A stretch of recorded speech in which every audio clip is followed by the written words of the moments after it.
We all know that all dogs go to heaven. But if you need a little help in the heavenly transition as your dog or cat passes, you can do what Judy Gallenstein and Daniel Schultz are choosing to do. They've enrolled their cat Murphy in pet hospice. It's complete end-of-life care for pets.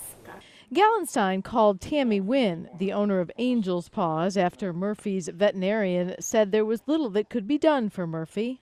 He did a drastic change one evening, and it was almost like he was, inebriated. He was walking around and basically wobbling, and his head was cocked, and I thought, oh my goodness, something's happened. As the strokes continued, making end-of-life plans for Murphy seemed the best thing to do for both the cat and the owner. Just knowing that there'll be somebody there to help me through the grieving process and just the process of making the decision. When is it a right time? I mean, when's the quality of his life not good anymore? Wynn is a social worker who has additional training as a pet technician.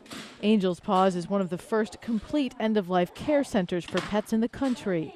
Wynn offers pet hospice visits right in the pet's home. It's a very traumatic time. So my goal is to really give them some peace with some education about what the disease is going to look like and how the progression might happen, and give them some element of control.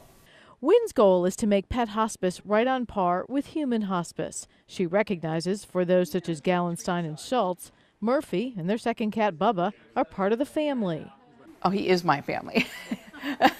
I don't have kids, so these are my kids.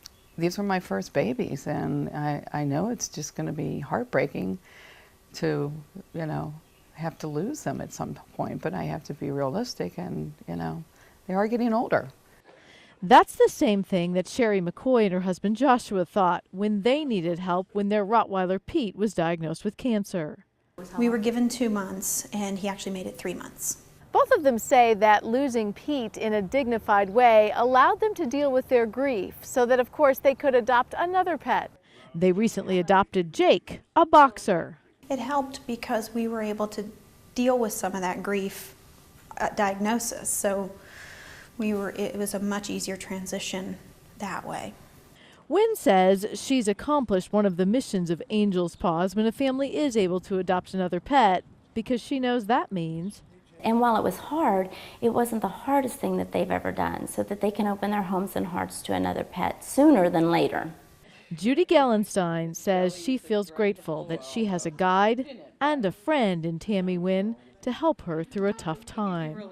There will come a time, I know, when he's not going to rebound, and that's the hard part. Gallenstein says she has learned something very important about Murphy while he's in pet hospice. He has more than 9 lives. I'm convinced he has more than 9 lives. Liz Bonis, Local 12.